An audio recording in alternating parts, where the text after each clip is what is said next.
আন্তর্জাতিক গণমাধ্যম গাজায় গণহত্যা নৃশংসতার সঠিক চিত্র তুলে না ধরায় ধিক্কার জানিয়েছেন আলোকচিত্রী ও দ্রিকের ব্যবস্থাপনা পরিচালক ডক্টর শহীদুল আলম। ইসরায়েলি বাহিনীর হাতে আটকের পর দেশে ফিরে রাজধানীর দ্রিক পাঠ ভবনে এক সংবাদ সম্মেলনে তিনি গাজা অভিমুখী নৌবহর সুমুদ ফ্লোটিলায় ইসরায়েলি আক্রমণ, অপহরণ ও কারাগারে দুর্বিষহ জীবনসহ নানা নির্যাতনের বিবরণ তুলে ধরেন। গাজায় ইসরায়েলের আরোপ করা অবরোধ ভাঙতে সমুদ্রপথে যাত্রা করা গ্লোবাল সুমুদ ফ্লোটিলায় অংশ নেন বাংলাদেশি আলোকচিত্রী শহীদুল আলম। সেখানে তিনি ইসরায়েলি বাহিনীর হাতে আটক হন। 2 দিন ইসরায়েলের কারাগারে আটক থাকার পর বাংলাদেশ সরকারের প্রচেষ্টায় শনিবার ভোরে নিরাপদে দেশে ফেরেন তিনি।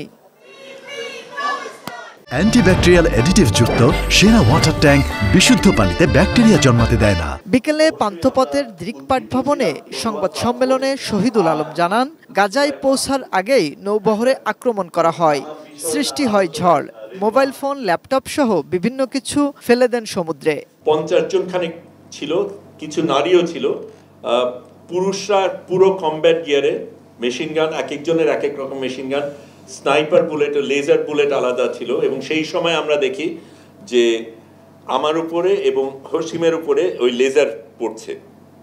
কাজে ঠিক মোবাইল ফোন ফেলে দেওয়ার আগের ঘটনা বলছি, লেজার ফোন কিন্তু আমাদের একদম কপালের উপর টার্গেট করা। আমার তো পাসপোর্ট ছিল, তা পাসপোর্ট নিয়ে সে সেই মাটির মধ্যে পাসপোর্টটাকে ফেললো, যেটা আমাকে সবচেয়ে বেশি বলবো আঘাত করেছে। ফিজিক্যাল আঘাতের চাইতে সেটা আমাকে বেশি লেগেছে। তিনি তুলে ধরেন অপহরণের পর ইসরায়েলি বাহিনীর ভূমিকা, জানান মরুভূমির গোপন কারাগারে থাকার অভিজ্ঞতাও।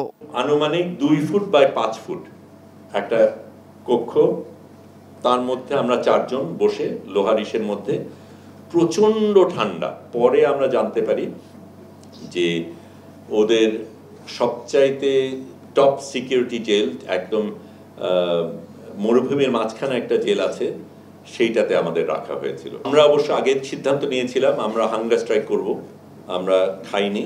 ফিলিস্তিন পুরোপুরি মুক্ত না হওয়া পর্যন্ত অধিকার কর্মীদের সমন্বয়ে নতুন প্ল্যাটফর্ম তৈরির ঘোষণাও দেন তিনি।